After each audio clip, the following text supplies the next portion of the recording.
female patient aged 56 presents with an abscess in the left mandibular first molar. The situation evolved over 14 months, with various attempts to treat with antibiotics. It is obvious that this type of lesion cannot be cured using antibiotics, which is a customary practice of our professionals, although it is not the best. It will not be cured using antibiotics. The cause lies elsewhere and has multiple facets. It is the cause that needs to be addressed, then the effects will disappear. A clinical image with a probe inserted almost 11 millimeters.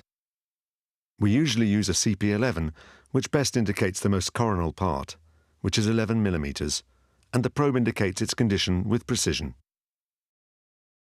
The X-ray image shows us the severity of the lesion. I believe it is extremely obvious which type of lesion destroyed the bone that caused the lesion. It is of endodontic origin. The periodontium in the neighboring teeth was seen clinically as well as via X-ray. Here we can see perfectly that it is intact. The lesion is apical, extending almost 10 millimeters from the apex of this root to the end of the lesion.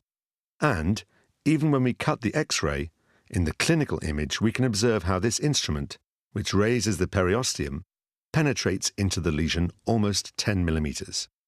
So, this allows us to assess the severity of the lesion. What will happen if we do nothing? The aim is to explain this to the patient. You've got this is what caused it, this or that treatment is proposed, this could be done or nothing could be done, and if nothing is done, these are the consequences. It is our obligation as health professionals to explain all these details to each patient. It is also our legal obligation to do so with the patient when they don't sign the informed consent form. In this case, tricalcium phosphate cones from Septodont were also used. But in this case, we only see the lesion because cones cover almost up to the most coronal part in order to cover the contents of this lesion. Here, we see healing a few months later. And more than an X-ray at this time, 10 months after the extraction and insertion of the material, you can see the amount of new bone in the extraction site. I think this clinical image gives us an idea of the results that we can observe when using this material. I insist, with a correct diagnosis and knowing exactly what we are going to do and what we can expect from the material. This photo is the opening just before insertion. Let's see what follows.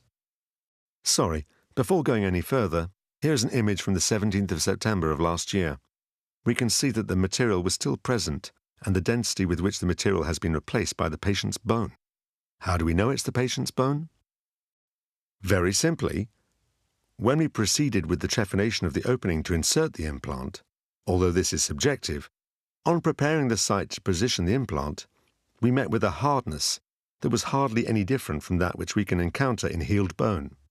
I stress that this is a clinical judgment, but the implant meets the most basic requirement for inserting implants, which is primary stability, the physical stability that gets this implant started.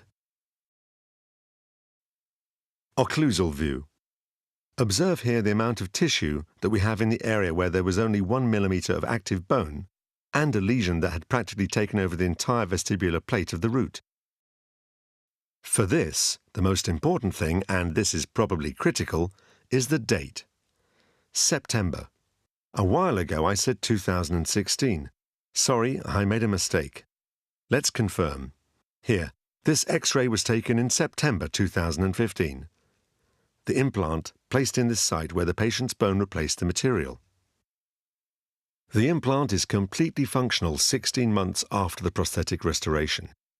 We have this X-ray taken on the 25th of May 2017, completely functional. Let's clarify something that is critical. The patient has excellent personal control of plaque and impeccable hygiene habits. And I think that we all know that whatever we do, whatever periodontal or prosthetic procedure or other implants we carry out, if the patient does not adequately control plaque, we increase the risk of failure, and perhaps most importantly, if the patient loses teeth, which is not the case here, but if the patient loses teeth due to periodontal disease, the literature reports that there is the same risk of losing implants as when they are lost due to periodontal disease. This is why I want to clarify that the patient has good control of plaque and makes periodic visits to my surgery.